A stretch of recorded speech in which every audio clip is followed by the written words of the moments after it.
मौत एक ऐसी हकीकत है जिसका सामना हर जी रूह को करना है, लेकिन जब वो आखिरी लम्हा आता है तो असल में होता क्या है? आज हम इस्लामी तालीमात की रोशनी में जानने की कोशिश करेंगे कि रूह और फरिश्तों के दरमियान वो पहला मुकालमा क्या होता है। ये सवाल बहुत गहरा है और इस्लामी रिवायात इसकी काफ़ी तफसील से वजाहत करती हैं। ये माना जाता है कि ये तजर्बा हर इंसान के लिए एक जैसा नहीं होता। तो आइए देखते हैं कि ये सफ़र कैसे बयान किया गया है। अच्छा, तो इस पूरे मौजू को समझने के लिए हम इसे 5 हिस्सों में देखेंगे। हम मौत के असल लम्हे से शुरू करेंगे, फिर एक मोमिन और एक गुनाहगार के तजर्बात में क्या फ़र्क होता है इस पर बात करेंगे, और आखिर में देखेंगे कि रूह का सफ़र कैसा होता है और इस सब में हमारे लिए सोचने की क्या बात है।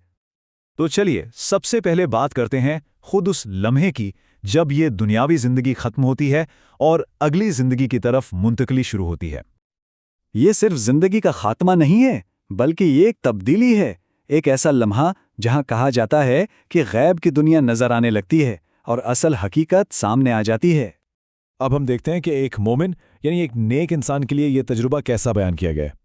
रिवायात के मुताबिक ये एक बहुत ही पुरसुकून और आसान मुंतकली होती है।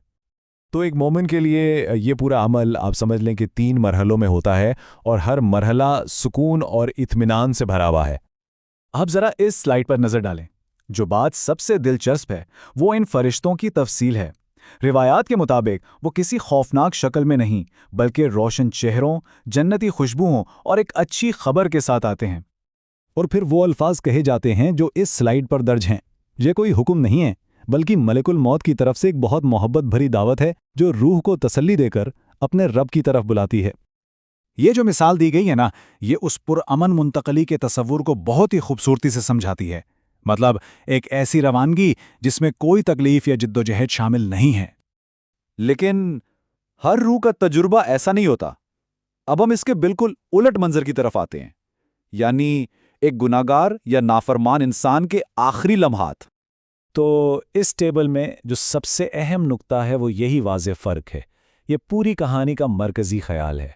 आप देख सकते हैं कि तजर्बे का हर पहलू, फरिश्तों की शक्ल से लेकर रूह निकलने के तरीके तक, एक दूसरे के बिल्कुल ज़िद है। यहाँ भी अमल 3 मरहलों पर ही मुश्तमिल है, लेकिन इन मरहलों की बुनियाद सुकून पर नहीं, बल्कि खौफ, सख्ती और डांट डपट पर रखी गई है। इन फरिश्तों की जो तफसील बयान की गई है, यानी उनके स्याह चेहरे और खौफनाक हुलिया, इसका मकसद उस लम्हे की संगीनी को जाहिर करना है। गोया ये गुजारी गई जिंदगी का ही एक अक्स है। यहाँ भी रूह को पुकारा जाता है, लेकिन ये दावत नहीं बल्कि एक सख्त हुक्म होता है।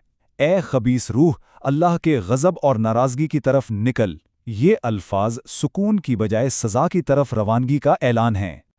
और रूह के निकलने का अमल, उसके लिए जो तशबीह इस्तेमाल की गई है वो इंतहाई तकलीफदेह मंजर पेश करती है।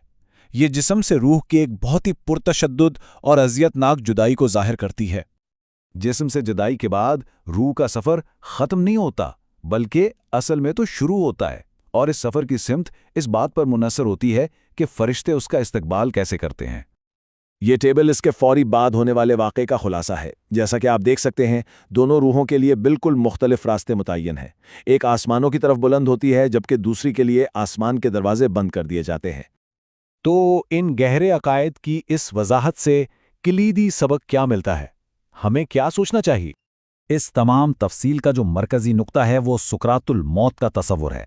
ये अकीदा ज़िंदगी भर के अमाल को मौत के एक लम्हे से जोड़ देता है, यानी जिस तरह का सफ़र होता है, मंजिल का मंजर भी वैसा ही होता है। और ये बात हमें इस बुनियादी सवाल पर गौर करने की दावत देती है, ज़िंदगी के आमाल का इसके इख्तिताम से आखिर क्या ताल्लुक़ है?